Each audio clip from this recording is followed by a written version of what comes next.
First of all, I want to thank dbgoodeats.com and all of you there for inviting me to join in on your blog. Well, my life has really been about two great passions and a lot of luck.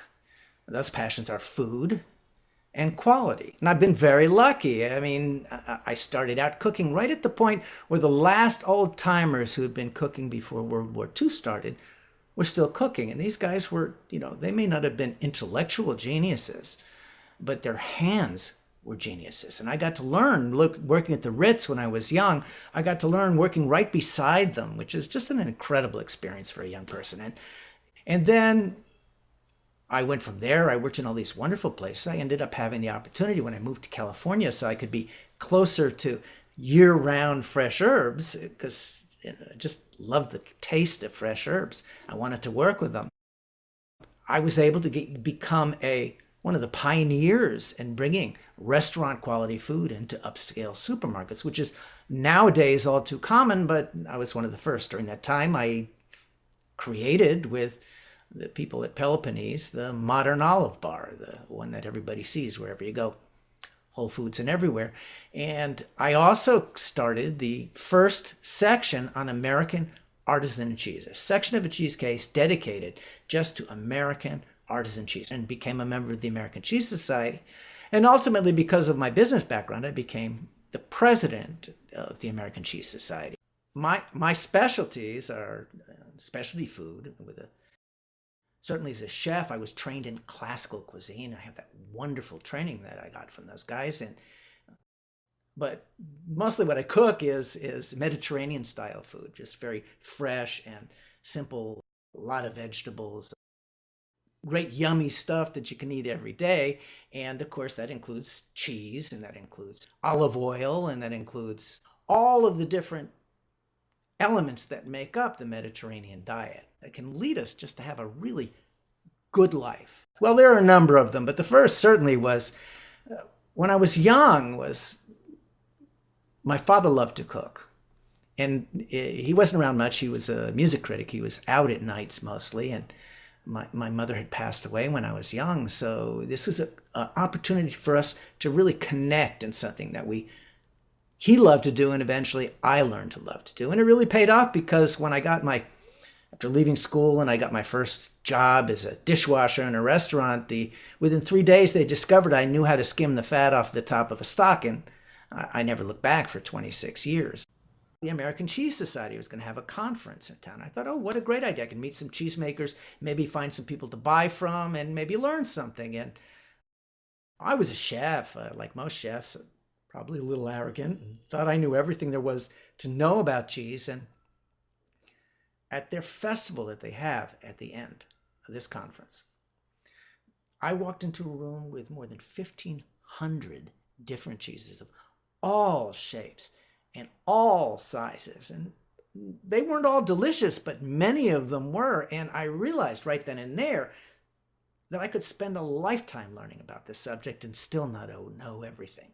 And luckily there were people there who really knew a thing or two about cheese, and they were such nice people. I mean, the amazing thing about people who work in dairy and cheese is, let's say they're working with milk, the milk of mother's milk. I mean, what's not to like? So at that point, I really became passionate about cheese, and I really went out and contacted small cheesemakers around the country, and I brought in these small artisan and cheesemakers of all different types of milk, and we had a really wonderful cheese department. At the time, we were right across from Chez Panisse, at really the heyday of the California cuisine. It was a great time. We all had a great time. Right after I left the supermarket business, the state of California was looking for a consultant to help them, because they wanted to try to raise the perception of the quality of California cheese in the same way that everybody thinks that everything French is delicious.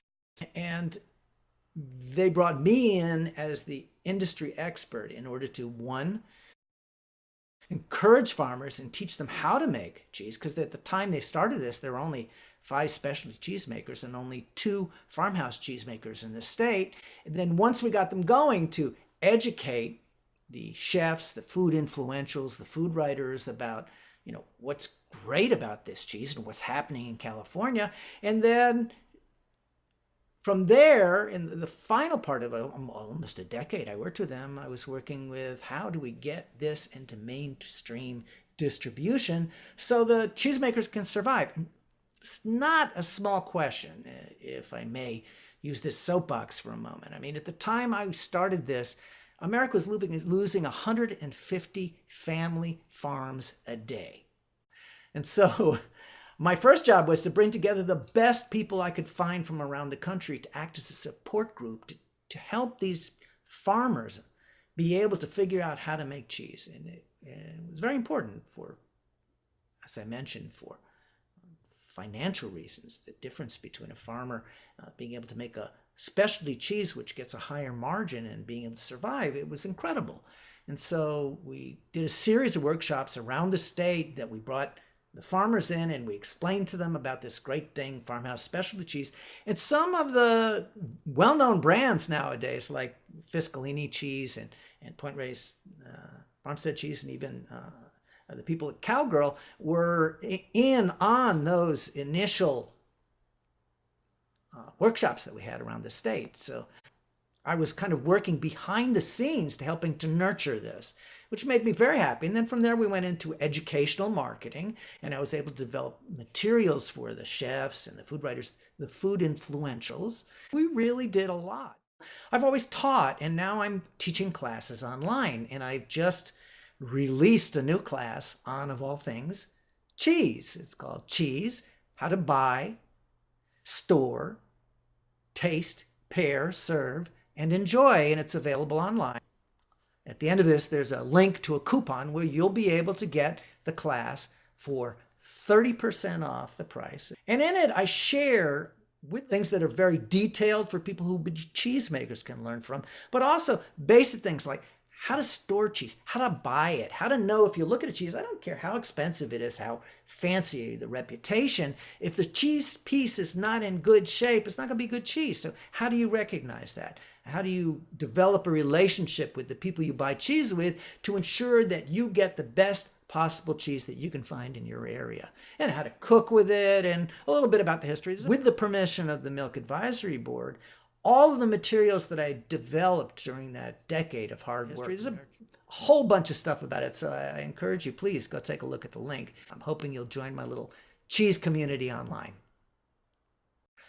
Most people nowadays wouldn't know there's the chef Fernand Point, who was the teacher of Paul Bocuse.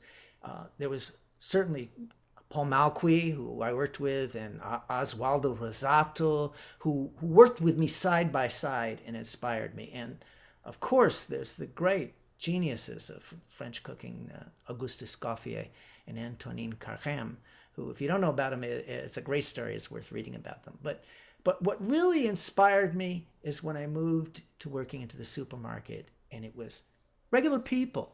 It's the regular people that really have made a difference in the quality of food that we find now in our world. They're the people who went in and found the farmers markets and supported them and started buying direct from the farmers. They're the people who, when you put something delicious in the mouth, say, I want this.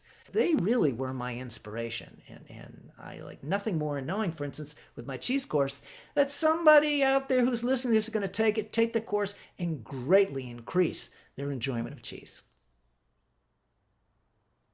It's very easy living in our world removed from the world of farming to forget just how heroic family farmers are. It's a very difficult thing to be a farmer in the first place. But in a world where all the money and all the governmental support is going to an industrial level agriculture, it's almost impossible for them to survive. And what we can do if we really want them to have a more sustainable, more flavorful future is not dispense with industrial agriculture. It's important, but where we can, with the people in our area, find local family farmers and buy their products.